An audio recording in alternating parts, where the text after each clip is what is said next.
Introducing the all-new Corolla. You know, we keep going back and forth on whether or not what the governor's doing is permitted by law in terms of taking money out of the income tax refund payment account. We finally need to resolve this issue because this is what got us in trouble in the first place.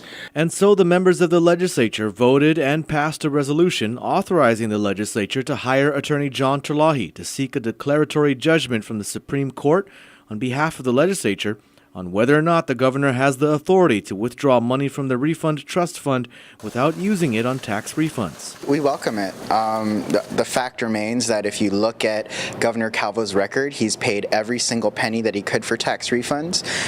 If anyone is questioning whether or not tax refunds are getting paid, I think the answer is clear, especially when you look at what we did this very year, paying out tax refunds just days after they were filed with the Department of Revenue and Taxation. The governor's paying the refunds because the court has a permanent injunction against him.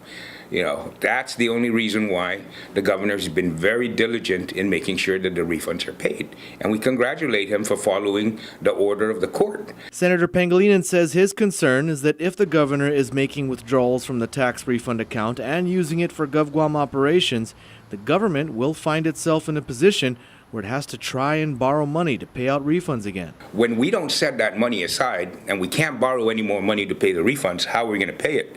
So we got to make sure that once we set that money aside, you can't put your hand into that tax refund cookie jar and take it and pay payroll like we have in the past, which got us into problems in the first place. The governor's spokesman, Phil Leon Guerrero, says that these withdrawals that the senator is referring to is an accounting measure. According to the administration, it's either revenues that passed through the income tax fund or reimbursements to the general fund for payments the general fund made on behalf of the Efficient Payment Trust Fund.